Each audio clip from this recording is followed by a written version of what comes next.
दिनै सनितपुर जिल्ला बारग' एनडिएफबि आफादा ढेकियाजुलि मुंख्लं नोगोरनि आवथायाव थानाय साहित्य भवनाव सावरायमेल खुंफुङो। बे सावरायमेलनि गेजेरजों बावैसो सान सिगां सनितपुर जिल्ला बारग' एनडिएफबि आफादनि गेलेमु नेहाथारि सुसिल नार्जारिया आफादनि माखासे नेमखान्थि सिफायनानै खामानि मावनायनि सायाव गुवारै सावरायनाय जायो होनना मिथिहोनायजों लोगोसे सुसिल नार्जारिखौ बारग' एनडिएफबि आफादनि गेलेमु नेहाथारि बिबाननिफ्राय बोख्लायबाय होनना मिथिहोयो।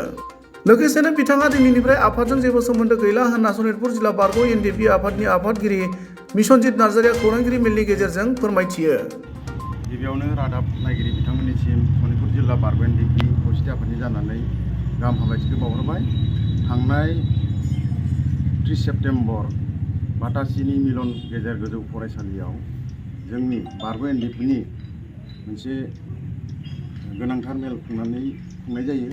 बे मेलनि गेजेरजोंनो जोङो जोंनि आफादनिनो गेलेमु नेहाथारि बिथां सुसिल नार्जारि बिथांखौ जोंनि आफादनि नेमखान्थि सिफायनाय, सोद्रोमथि सिफायनाय आरो आफादनि बेरेखा मावनायनि दायाव जों बिथांखौ बोख्लायनाय जायो। आरो बै खालिनि बोख्लायनाय फोसावनायजों लोगोसे दिनै जोङो नैबे ढेकियाजुलिनि साहित्य भवनाव दिनै मोनसे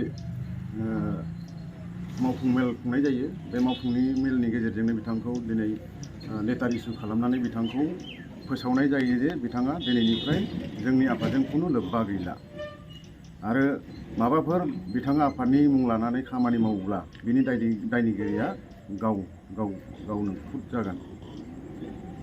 आरो बे दिनैनि बे मेलनि गेजेरजोंनो मोनसे जोङो डिसिसन खालामनाय जायो जे जोंनि बर' हारिनि गेजेराव जौ जुवानि बाहायनाया बांद्राय जाबाय। बेनिखायनो जोंनि सनितपुर जिल्लानि बेंनायाव थानाय मोनफ्रोमबो गामि ओनसोलाव फैबाय थानाय दुर्गा फुजा, लोखि फुजा जिखुनु फुजायाव जाहाथे जौ जुवानिफ्राय गोजानाव थायो आरो सांग्रांथि जाना थायो, बेखौनो गुरै खावलायबाय।